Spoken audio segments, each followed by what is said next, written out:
Hi guys, welcome back to my channel. If you're new here, my name is Laura, and on this channel I do book reviews.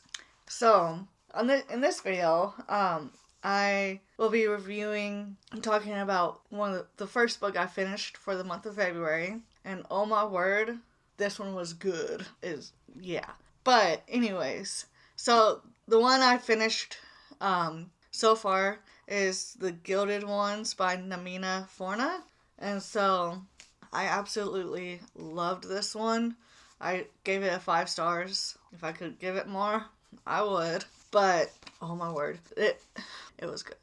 So this is actually, I found out the author's very first book that she published, and so I'm just saying, if this good of a book was her first book, I cannot wait to read the other 2 books in this series.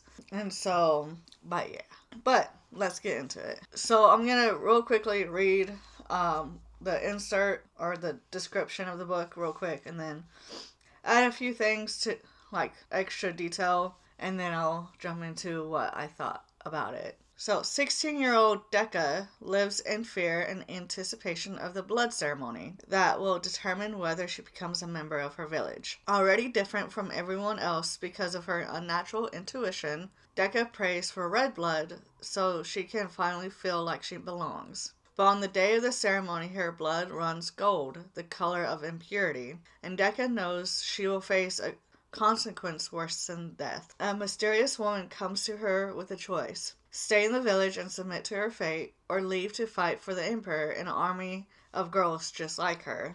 They are called Alaki, near immortals with rare gifts, and they are the only ones who can stop the Empire's greatest threat. Knowing the dangers that lie ahead, yet yearning for acceptance, Decca decides to leave the only life she's ever known. But as she journeys to the capital to train for the biggest battle of her life, she discovers the great walled city holds many surprises. Nothing and no one are quite what they seem to be, not even Decca herself. So, that was a little insert in that book, and a little bit more about it is that they are, so a little bit more kind of based, a little extra info, I guess you can call it, on this book is that Decca's mom, this isn't really any spoiler because it happens pretty early on, but Decca's mom passes away, and she talks about it pretty early on in the book, and so she keeps wondering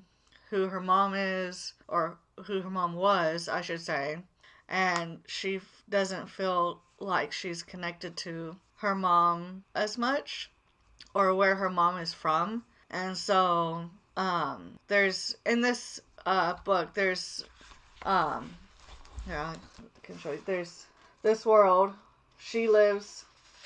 Decca lives up here. Her mom is from, like, down here in the southern area. And so her mom came up to the north with her dad when her mom was pregnant with Decca. And then Decca, once the blood ceremony happens, or the blood ritual, the day of, Death Shrieks, which is the monsters that they're trying to get rid of, attack, and then she finds out that she has a gift or an ability to practically freeze these Death Shrieks in their place, or she can, like, control them, and everyone sees her do this, and even her dad is like, get away from me, monster, I don't know who you are anymore, get away. So she goes, and eventually once she gets to the training camp, her and all the other girls like her are paired with a human boy that kind of will help them, like, in their battles that they go to. But yeah, so that's the general gist, and they have to go on these like raids once they get trained enough to, like, eventually learn how to get rid of these Death Shrieks, and it leads up to a final battle. And so, but yeah, that's pretty much what it's about. Again, I don't want to spoil anything, but oh my word, I can talk about this book all day long, but I won't because, well, yeah. Anyways, so I like books that I'm sure I've mentioned this in previous videos, where I really like it when the author includes or has some sort of like history built into the book and everything, because of course I'm a history nerd, and that goes beyond just real life history. Like, I love delving into the history of any book, game, whatever that I enjoy. But I will say that Forna did such an amazing job in not just yes, she plops you down in Decca's life when she's 16, but just within the first like 2 chapters, like, just the way that she writes, like, the characters and the village and the world, like, you can already tell, at least to me, like, I could already tell, like, the depth that this world has, and how long that this world has been around. Like, I don't know if this makes sense, but there are times where you can just tell that it's not very well thought out, it's not very deep, and it's not, like, really, like, you can't tell, like, it seems rushed. But for this first book, like, it did not seem like it was rushed. It's like, you could tell that life has been lived before we enter it. And I absolutely love that about how the author started this book out, and just that you get to just have, like, a backseat, like, view of, like, being able to piggyback off of Decca and just watch her life unfold from the blood ceremony to where the end of the book happened. And just, it pretty much was written like a movie. But that is what I absolutely loved about this book, is that the author, the way she articulated how she introduced each character, and, like, even without delving too deep into each character, you could tell that each one of them had lived a life that was hard, and you could tell with the way she explained things in such a concise manner, but in a beautiful way. And, like, you can tell that not only did Decca experience, I should say, abuse, of just, like, or bullying, I should say, like, how much bullying Decca experienced because of who she was. But she didn't allow that to break her, and she allowed that to make her stronger in the end. And I really liked how, with some of the other characters that were Decca's friends, that she meets along the way, how, like, even though, like, there wasn't a whole lot written about their past, you could tell just with what little was written, you could tell how much it hurt, how much they were hurt in their past, before we meet them. And I loved it, everything about it. Like, there was just enough, like, highs and, like, action as there was, like, calmness and lows, and, like, there was enough conversation to where it was like it helped explain some things that or questions that might pop up as I went along, or it, like, raised several questions that I was like, wait, like, I didn't think of that, but it eventually answers those questions. I will say that, like, one of the things I didn't necessarily like was just the bombardment of characters. Like, it just seemed like there was a ton of characters, like, introduced at once. And because there was a moment where two minor characters were introduced kind of closer to the beginning, and it was like, okay, cool, I know them, but then they kind of disappear for a bit, and then they reappear probably a few chapters later, and so many other characters have been introduced by this point that I'm like, wait, who are they? Like, I had to literally stop and, like, go back and look for their names again in the book and be like, oh yeah, that's who they are. And so, but after that, I was able to, for the most part, I guess, keep track of who was who.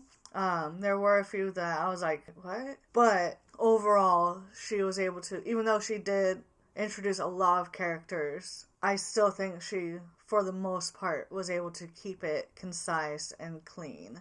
Another thing I did not like was I had the way I need to go back and reread the description of the monsters in this book, the Death Shrieks.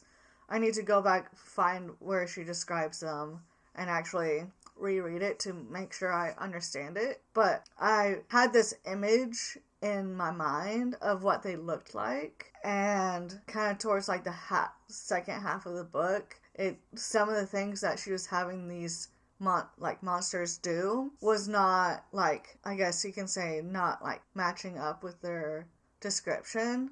Like in my mind, for example, in my mind, I imagine these monsters to being like kind of, I guess, like we imagine like a dragon to be, like the big wings, the scales, the forelegs, the big tail, all that, and then like a mixture of that and like the Chinese dragon, where it's like that super long body, like flowy body with the big head. Like, I kind of imagined the Death Shrieks kind of being like a weird, like, contortion of those two. Really weird, I know, but that's kind of like how I imagined them to be. Just like in the second half of the book, the way she was describing them, like, moving and everything, just didn't really, like, the image in my mind didn't really, like, allow me to be able to, like, see them in my mind's eye of doing these certain movements that she was describing that they were doing, like throwing boulders or having the range of motion to do that, or the range of motion to do like certain bow and arrows and that kind of thing. And so that was kind of hard for me to like imagine. And so, but I think if I go back and reread the description of them, it might be helpful. But that's another thing that I didn't really like. But I will say overall, this has got to be one of my all-time favorite books that I've read. At least within the last like few years. And just, it was so good. It was very capturing and just, I love it. And so I will for sure be adding this to my reread list, and just, I know in my what do I plan to read in February video that I released last week. I want to say, yeah, it was last week.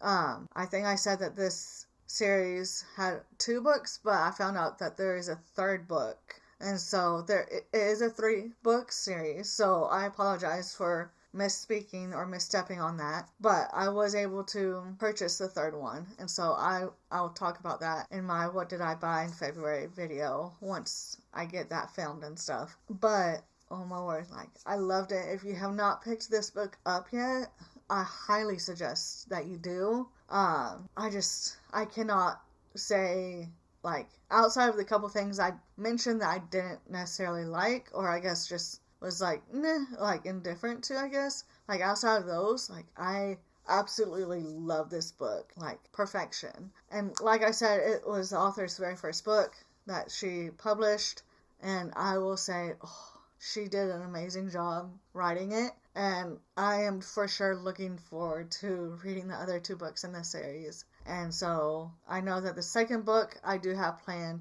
to read this month, but I still haven't figured out when I'm going to read the 3rd one. And so look out for those book reviews when I am able to read them and stuff. But yeah, this one is The Gilded Ones by Namina Forna. Yeah, this was a 5-star. Highly suggest y'all pick it up.